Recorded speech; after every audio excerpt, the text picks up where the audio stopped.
옛날 옛적에 한 고을에 풍원댁이라 불리는 큰 집이 있었답니다. 그 집은 마을에서 가장 높은 언덕 위에 자리 잡고 있어서 멀리서도 기와지붕이 반짝이는 것이 보였지요. 풍원댁 마당은 그야말로 넓고 넓어서 봄이 되면 복숭아 꽃과 매화가 어우러져 피어나고 가을이면 단풍잎이 빨갛게 물들어 장관을 이루었답니다.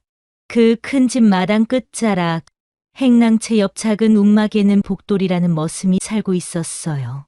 복돌은 새벽이 되기도 전에 일어나 마당을 쓸고 장독대를 정리하는 부지런한 사람이었답니다. 그의 하루는 언제나 물에 젖은 대빗자루를 들고 시작되었지요. 마당에 내려앉은 안개 속에서도 복돌은 묵묵히 청소를 했고 담쟁이 잎 하나하나까지도 정성스럽게 떼어내며 일에 몰두했답니다. 다른 머슴들이 게으름을 피우거나 주인 뒷말을 할 때도 복돌은 말없이 자신의 일에만 집중했어요. 칠복이라는 머슴은 특히 게을러서 자주 딴짓을 했고 만복이라는 머슴은 입이 가벼워 이 집 저 집 소문을 퍼뜨리기 일쑤였답니다. 하지만 복돌은 그런 이들과 어울리지 않고 혼자서 조용히 일만 했지요. 그래서 풍원댁 사람들은 그를 바람보다 먼저 움직이는 놈이라고 불렀답니다.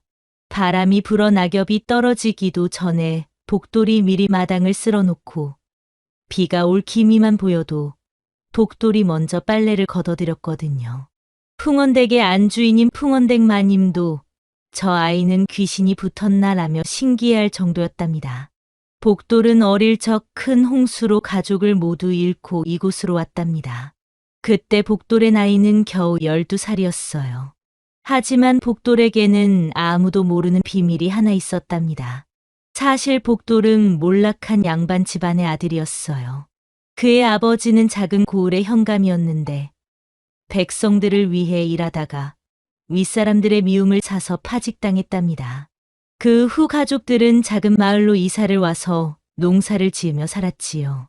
고향 마을이 물에 잠기던 그날 밤, 복돌은 지붕 위에서 하룻밤을 떠내려가다가 나무에 걸려 목숨을 건졌어요. 그때 복돌은 아버지가 마지막에 해주신 말씀을 기억했답니다.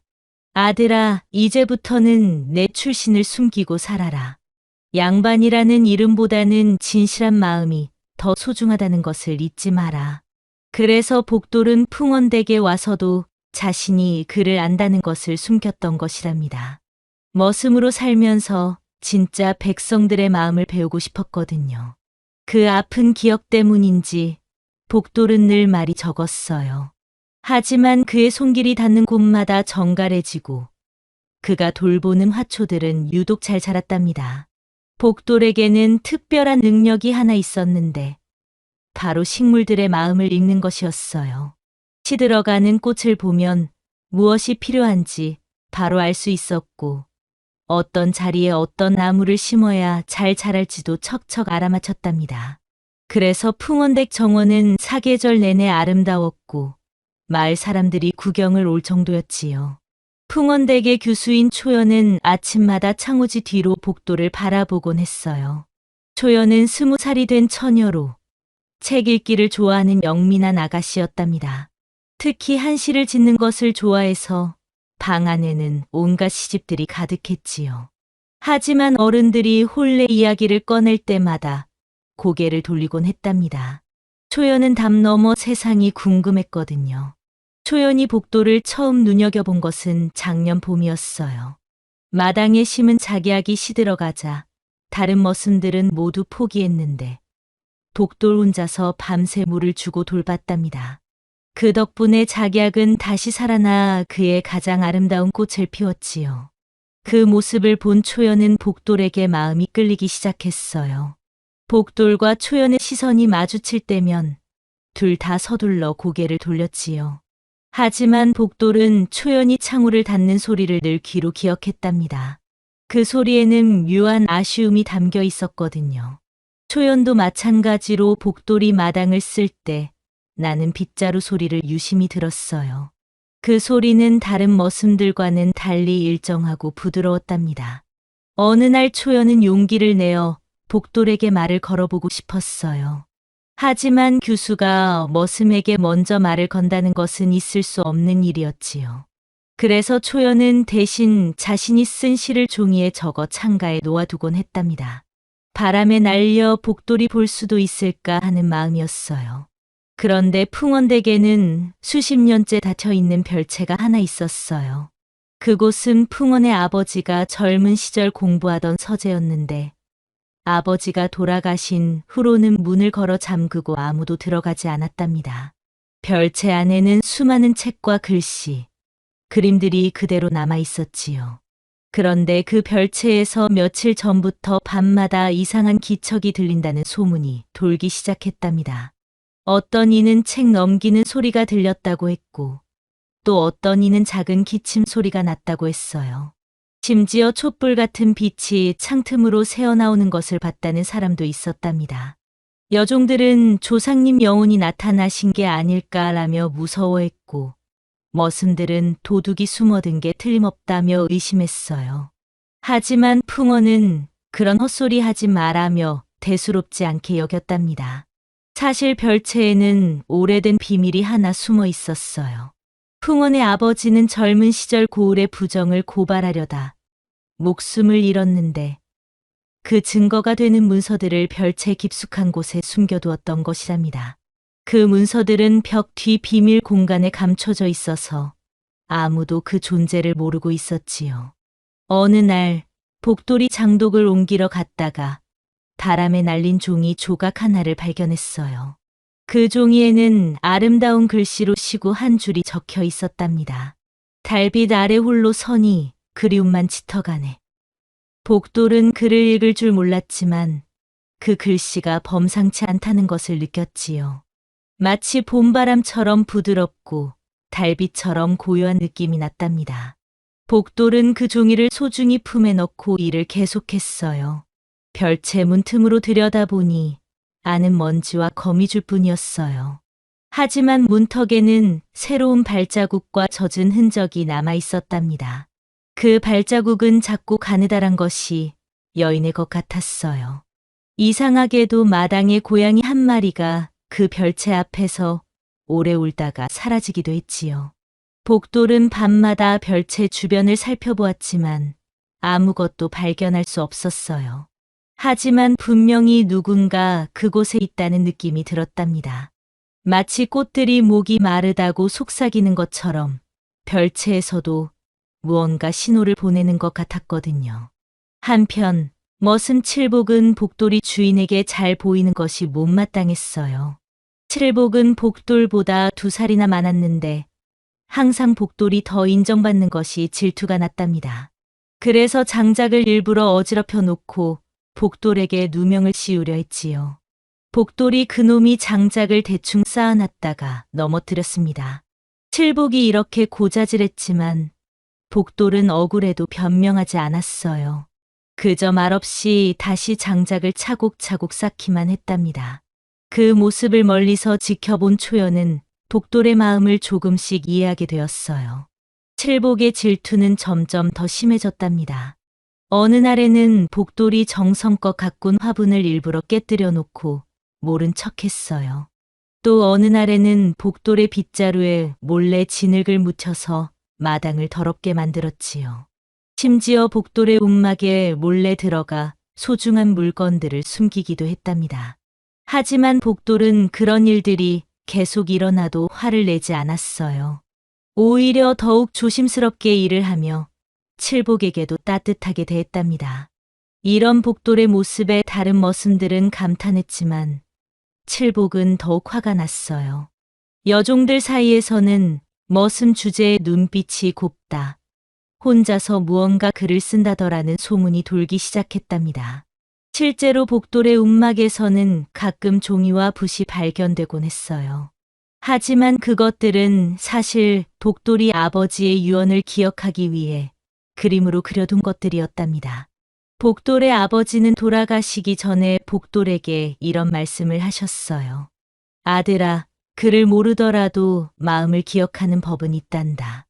내 마음에 새긴 것들을 그림으로라도 남겨두어라.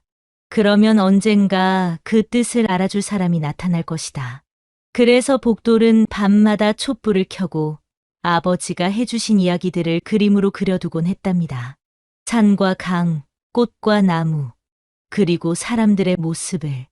비록 서툴렀지만 복돌만의 방식으로 기록해 두었지요. 그러던 중 인근 고을에서 관아 문서를 훔친 죄인이 도망쳤다는 소문이 퍼졌어요. 그 죄인은 벼슬아치의 비리를 고발하려다가 오히려 누명을 쓰고 쫓기게 되었다는 이야기도 함께 돌았답니다. 장터에서 돌아온 만복이 이런 소문을 전했어요. 그 죄인이 여자라던데 글씨를 기가 막히게 잘 쓴다더군요. 관아 서기보다도 낫다고 하니 양반집 규수가 틀림없어요. 풍원댁에 드나드는 선비 중 누군가가 이 말을 듣고 고개를 끄덕이며 말했답니다. 그러고 보니 요즘 마을에 이상한 기운이 돈다고 하던데 혹시 그 죄인이 이 근처에 숨어 있는 것은 아닐까? 풍원은 이 말을 듣고 경계하기 시작했어요.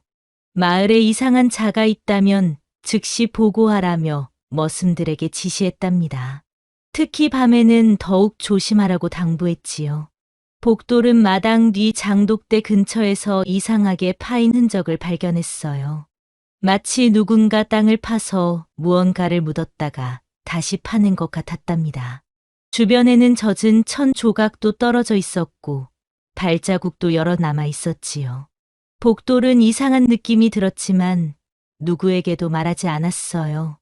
혹시나 싶어서 그 자리에 복숭아 가지를 꽂아두고 매일 확인해 보기로 했답니다. 비가 오는 어느 밤, 복돌은 지붕에서 새는 물을 고치러 나갔다가 장독대 뒤쪽에서 웅크린 사람을 발견했어요.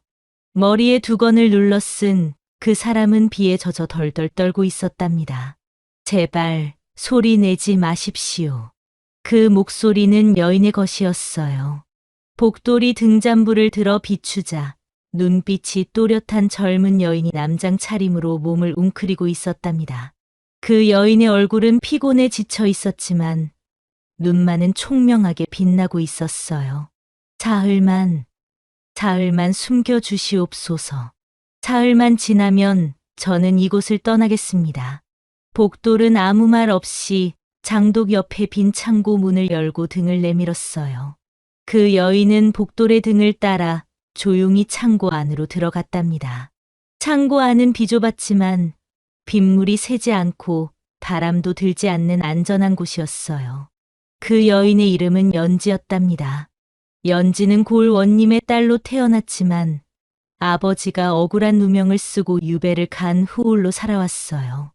연지는 글씨와 그림에 뛰어난 재능이 있어서 관아에서 문서를 정리하는 일을 도맡아 했답니다. 연지의 아버지는 정직한 관리였어요. 하지만 고을의 큰 벼슬아치가 백성들의 세금을 빼돌리는 것을 목격하고 이를 상부에 고발하려 했답니다. 그 벼슬아치의 이름은 김진사였는데 그는 권력이 세어서 고을에서 함부로 할 수 없는 인물이었지요.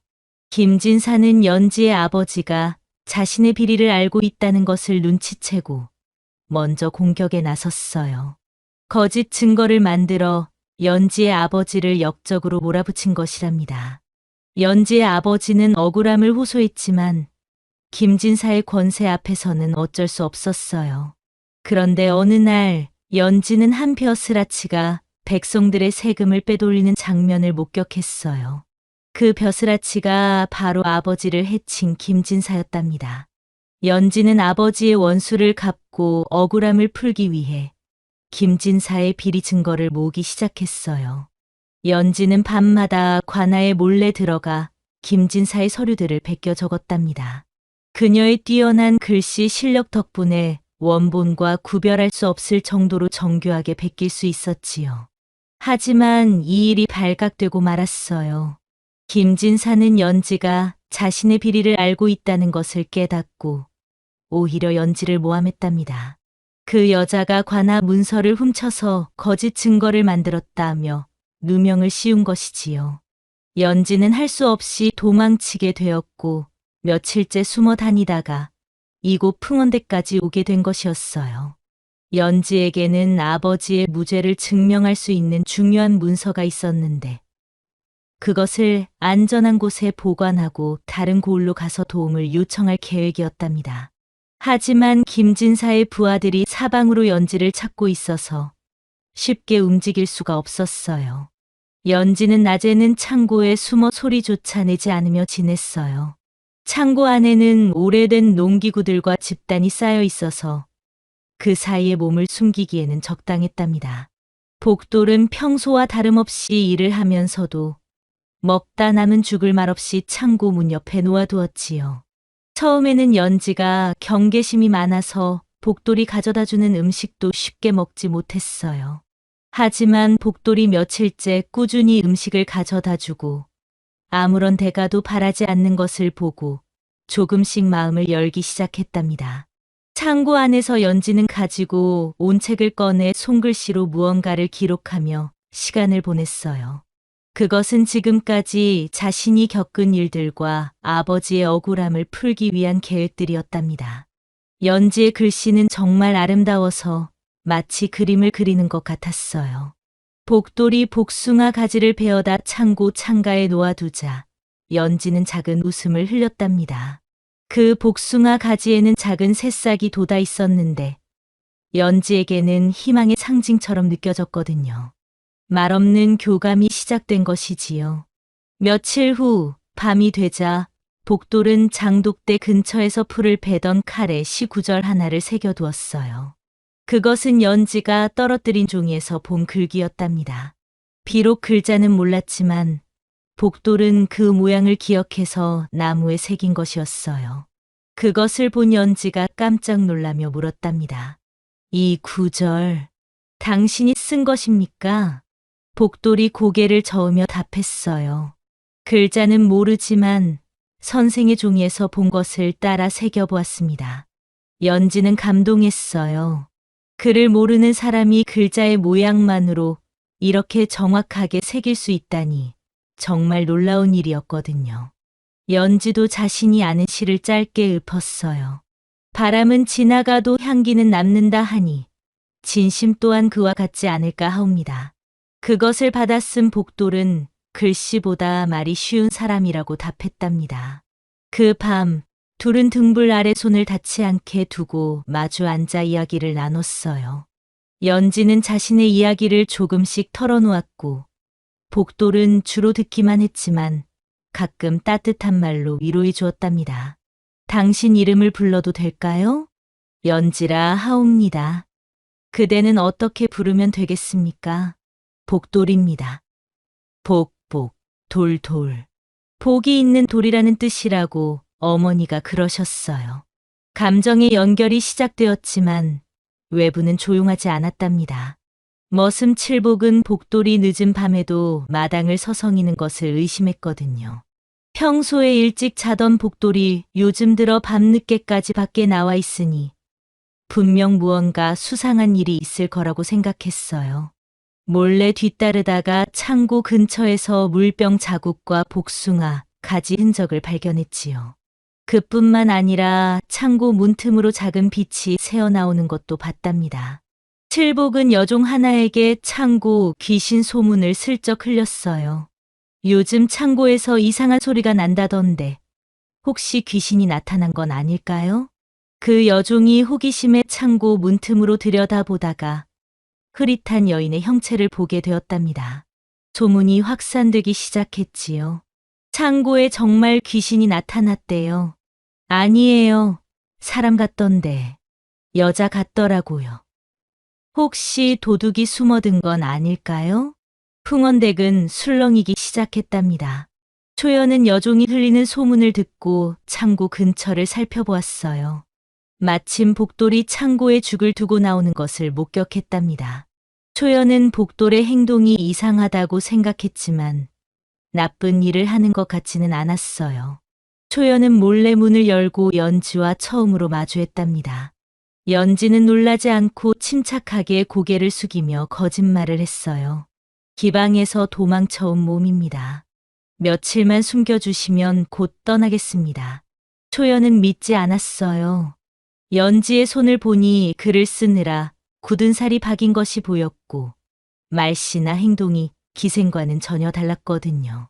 하지만 복돌의 눈빛을 보고 물러났답니다. 그 순간 초연은 복돌과 연지 사이의 특별한 감정을 눈치챘지요. 초연의 마음은 복잡했어요. 지금까지 자신이 복돌에게 품고 있던 마음이 무엇이었는지 깨달았거든요. 하지만 동시에 연지라는 여인이 위험에 처해 있다는 것도 알 수 있었답니다. 그날 밤 초연은 잠을 이루지 못했어요. 복돌을 향한 자신의 마음과 연지를 도와야 한다는 의무감 사이에서 갈등했거든요. 초연은 창가에 서서 달을 바라보며 긴 밤을 보냈답니다. 나는 지금까지 무엇을 했던 걸까? 담 안에서만 세상을 바라보며 진짜 어려움이 무엇인지도 모르고 살았구나. 초연은 자신의 작은 고민들이 부끄러워졌어요. 연지는 목숨을 걸고 아버지의 원수를 갚으려 하고 있는데 자신은 혼례가 싫다고 투정만 부리고 있었으니까요. 그 순간 초연은 결심했답니다. 자신도 연지처럼 용기 있는 사람이 되고 싶다고 말이에요. 그래서 초연은 연지를 도우면서 동시에 자신의 길을 찾아가기로 했답니다. 어느 날 연지가 밤마다 몰래 쓰던 종이 중 하나가 바람에 날아가 마당에 떨어졌어요. 복돌이 그것을 주워 숨겼지만 다음 날 풍원댁을 드나드는 선비 손에 들어갔답니다. 그 선비가 종이를 보더니 고개를 갸웃하며 말했어요. 이 글은 고을원님 댁 여식이 쓰던 시체와 닮았는데 참 신기한 일이로군. 풍원은 대수롭지 않게 넘겼지만 그 말을 옆에 있던 초연이 기억해 두었어요. 동시에 고을에서 도망친 죄인의 신상 정보를 알리는 첩자가 마을에 도착했답니다. 첩자는 객주집에 머물면서 마을 곳곳을 돌아다니며 수상한 사람이 없는지 조사했어요. 특히 젊은 여인이나 글씨를 잘 쓰는 사람에 대해 관심을 보였답니다. 그날 밤 연지는 복돌에게 말했어요. 내일이 지나면 떠나야 합니다. 머슴님께 신세만 지고 떠나는 일은 없도록 하려 했지만 나는 죄인이랍니다. 복돌이 답했어요. 죄인은 사람을 해치니라 들었소. 그댄 누구도 다치게 하지 않았소. 연지는 마음을 다잡으며 말했답니다. 그대가 마당을 닦던 손으로 나를 감쌌기에 나는 숨을 수 있었습니다. 그대의 마음만큼은 잊지 않겠습니다. 복돌은 처음으로 연지의 눈을 똑바로 바라보며 말했어요. 그대의 발자국이 이 집을 살렸소. 그대가 있어 이 마당이 더 아름다워졌소. 서로의 존재가 의미가 되어가고 있었답니다. 하지만 위기가 다가오고 있었어요. 첩자 하나가 풍원댁 마당 구석에서 남색 옷자락 조각을 발견했거든요. 그것은 연지가 도망칠 때 찢어진 치마 자락이었답니다. 동시에 칠복이 몰래 풍원에게 귀띔했어요. 마님, 창고에 수상한 자가 있는 것 같습니다. 복돌이가 자꾸 그쪽을 드나들더라고요. 칠복은 여기서 그치지 않았어요. 그는 밤에 몰래 창고 근처에 함정을 팠답니다. 복돌이 밤에 창고로 가다가 빠지게 하려는 신부였지요. 하지만 운 좋게도 복돌은 그 함정을 피해갔어요. 칠복은 더 나아가 복돌의 움막에 몰래 들어가서 이상한 물건을 숨겨두었답니다. 나중에 수색할 때 복돌이 도둑질한 것처럼 보이게 하려는 계략이었어요. 복돌이 그놈이 뭔가 숨기고 있어요. 분명 나쁜 짓을 하고 있을 거예요. 칠복의 계속된 고자질에 풍원도 의심하기 시작했답니다. 풍원은 곧바로 창고를 수색하라고 지시했어요. 하지만 복돌은 이미 칠복의 수상한 행동을 눈치채고 있었답니다. 며칠 전부터 칠복이 자신을 유심히 지켜보는 것을 알았거든요. 복돌은 급히 연지에게 달려가 상황을 알렸어요. 선생, 지금 당장 이곳을 떠나셔야 합니다. 누군가 의심하고 있어요. 연지는 침착하게 자신의 짐을 챙겼답니다. 하지만 이미 늦었어요. 멀리서 횃불을 든 사람들이 창고 쪽으로 오고 있었거든요. 이쪽으로 오세요. 복돌은 연지를 데리고 한밤중 별채 뒤쪽으로 이동했답니다. 그런데 그곳에서 초연이 둘을 기다리고 있었어요. 하지만 초연은 묻지도 따지지도 않고 작은 열쇠를 내어주었어요. 이건 제 방 장판 및 통로입니다. 아무도 모릅니다. 살아남으십시오. 세 사람은 촛불도 없이 어둠 속을 헤쳐나갔답니다. 뒤에서는 이쪽을 찾아봐라. 저쪽 구석도 놓치지 마라. 는 소리가 점점 가까워지고 있었어요. 초연이 내어준 열쇠로 복돌과 연지는 풍원댁 안채 아래 비밀 공간에 숨었답니다. 그곳은 풍원의 선친이 쓰던 옛 서고였지요. 묵은 책과 지도, 낡은 붓들이 놓여 있었어요. 연지는 그 중 한 권의 책에서 자신이 더스라치의 사문서를 베끼던 내용과 동일한 문장을 발견했답니다. 더 놀라운 것은 벽 뒤에서 발견한 비밀 공간이었어요. 이것은 연지가 벽의 틈새에서 꺼낸 것은 오래된 문서 다발이었답니다. 그 문서들을 보던 연지의 눈이 점점 커졌어요. 복돌님, 이 문서들을 보세요. 여기에 김진사의 비리가 모두 기록되어 있어요. 풍원의 아버지가 생전에 모아둔 증거들이었던 것이랍니다. 김진사의 비리는 이미 수십 년 전부터 시작되었고 풍원의 아버지도 그 사실을 알고 있었던 것이지요. 하지만 김진사의 권세가 워낙 강해서 감히 고발할 수 없었고 대신 모든 증거를 모아 후일을 기약했던 것이었어요. 제 아버지의 원수이면서 동시에 이 집 할아버지의 원수이기도 하군요. 연지는 운명적인 만남에 가슴이 벅차올랐답니다. 그때 갑자기 별채 위쪽에서 발소리가 들렸어요. 누군가 별채에 접근하고 있는 것이었답니다. 복돌과 연지는 숨을 죽이고 귀를 기울였지요. 이상하군. 분명 이쪽에서 빛이 보였는데 밖에서 들리는 목소리는 칠복의 것이었어요. 칠복이 혼자서 별채 주변을 수색하고 있었던 것이랍니다. 누가 있나? 나와 보시오. 칠복은 별채 문을 흔들며 소리쳤어요.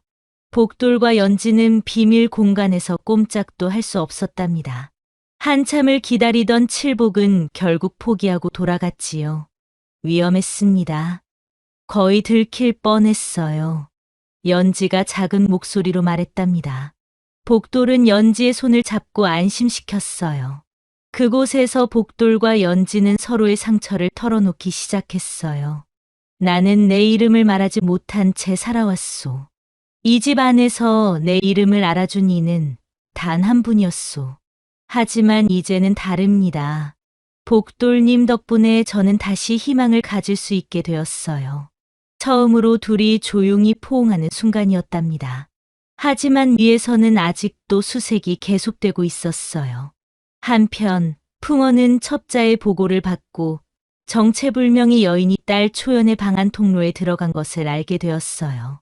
초연을 불러내어 물었답니다. 그자가 누구냐? 초연은 답했어요. 거짓으로 나를 더럽히려 하였던 벼슬아치의 손에서 도망친 분입니다. 무슨 소리냐? 더 자세히 말해보아라. 초연은 용기를 내어 말했답니다.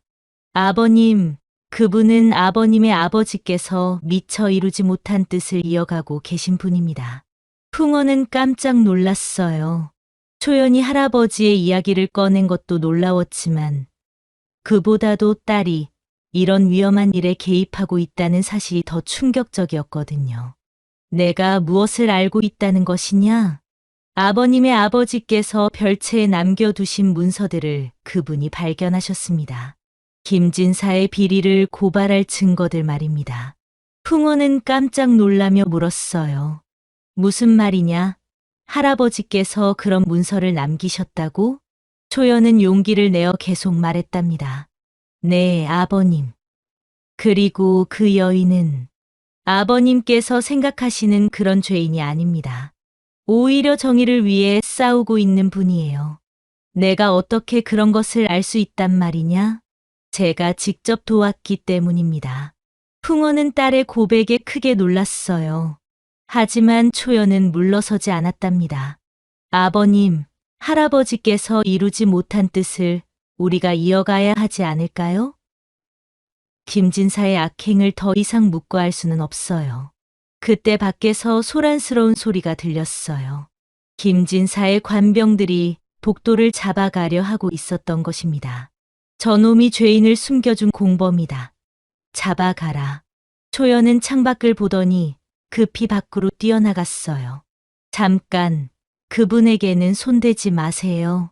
초연이 나타나자 김진사는 냉소적으로 웃었답니다. 오호, 풍원나리의 딸까지 나서는군. 혹시 너도 그 죄인과 한 통속이냐? 그렇습니다. 저도 그분을 도왔어요. 왜냐하면 그분이 옳은 일을 하고 있기 때문입니다. 초연의 당당한 말에 김진사는 당황했어요. 풍원의 딸이 공개적으로 자신에게 맞선 것이었거든요. 너희들이 무엇을 알고 그런 말을 하는 거냐? 초연은 품에서 문서 하나를 꺼내 들었답니다. 그것은 연지가 복사해준 김진사의 비리 증거였어요. 이것이 답입니다. 김진사님의 그동안 행적이 모두 기록되어 있어요. 김진사의 얼굴이 순간 하얗게 변했답니다. 그 여인을 지키려는 것이냐? 내 앞날을 지키려는 것이냐? 그때 첩자들이 풍원댁에서 연지의 필적이 담긴 시문과 분실된 사문서 조각을 발견했어요. 이는 즉시 관아에 전달되었답니다. 하지만 그보다 더 큰 위기가 닥쳤어요. 김진사가 직접 풍원댁을 찾아온 것이었답니다. 김진사는 위풍당당한 모습으로 풍원댁 대문을 들어섰어요. 그 뒤로는 관병들이 여럿 따라왔지요. 풍원나리, 안녕하시오. 급한 일이 있어 찾아왔소이다. 풍원은 김진사의 갑작스러운 방문에 당황했어요. 김진사는 마당을 둘러보며 말했답니다. 관아에서 도망친 죄인이 이 근처에 숨어 있다는 첩보를 받았소. 혹시 수상한 자를 보신 적이 있으시오? 복돌은 마당 한 구석에서 이 광경을 지켜보고 있었어요. 김진사의 날카로운 눈빛이 마당 곳곳을 훑고 있었답니다. 그런 자는 본 적이 없소. 우리 집은 늘 조용하니까. 풍원이 답했지만 김진사는 쉽게 물러서지 않았어요. 그렇다면 혹시 집 안을 살펴봐도 되겠소? 죄인이 몰래 숨어들었을 수도 있으니. 이때 복돌이 앞으로 나섰답니다. 나리, 이 집에는 정말 아무도 없습니다. 제가 매일 구석구석 청소를 하는데 수상한 자는 본 적이 없어요. 김진사는 복돌을 위아래로 훑어보며 말했어요. 머슴 주제의 주인 대신 나서는구나. 내가 뭘 안다고 그런 말을 하는 거냐? 복돌은 고개를 숙이며 답했답니다. 죄송합니다.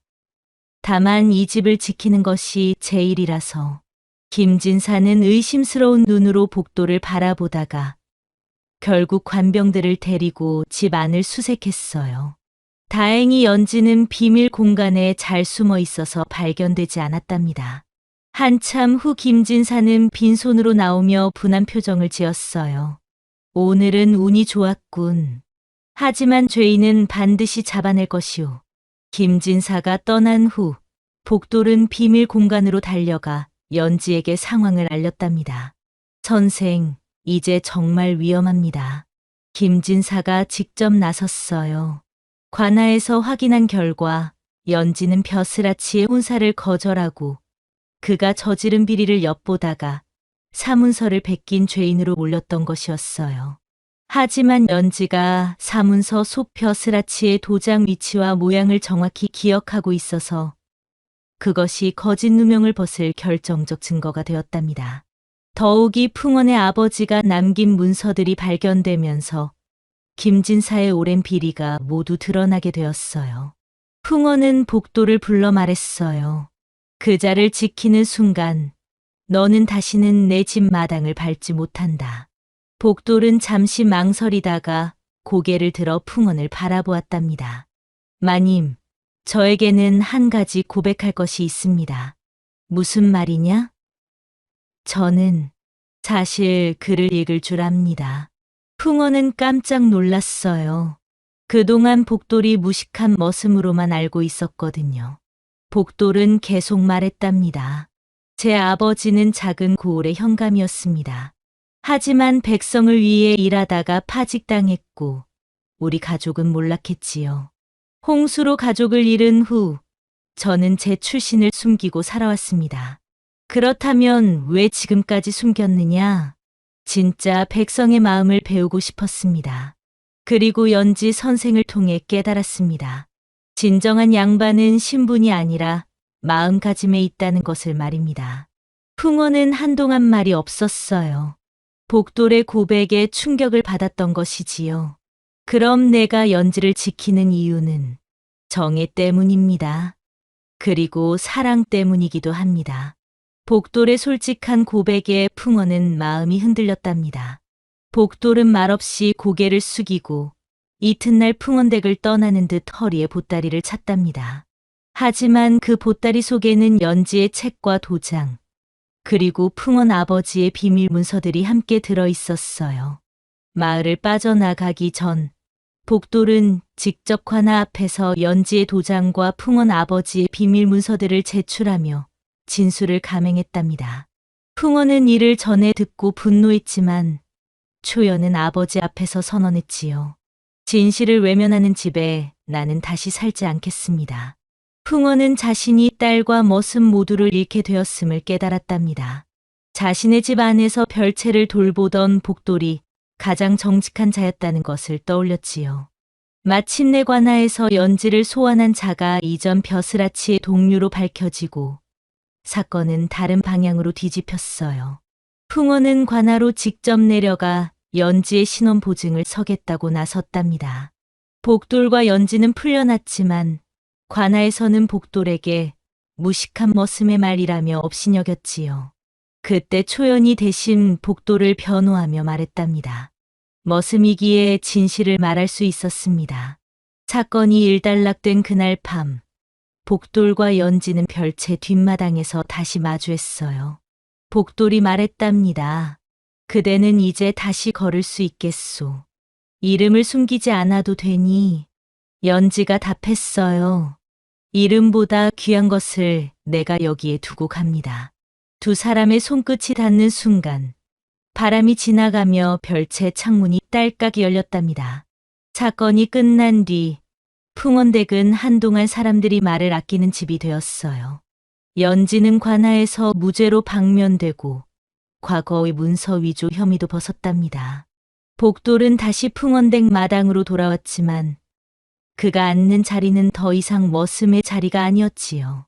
마당 한켠에는 연지가 남긴 책보자기와 필묵이 놓여 있었어요. 그 안에는 이곳이 내 두 번째 집이었습니다 라는 메모가 들어 있었답니다. 초연은 스스로 결심해 풍원에게 말했답니다.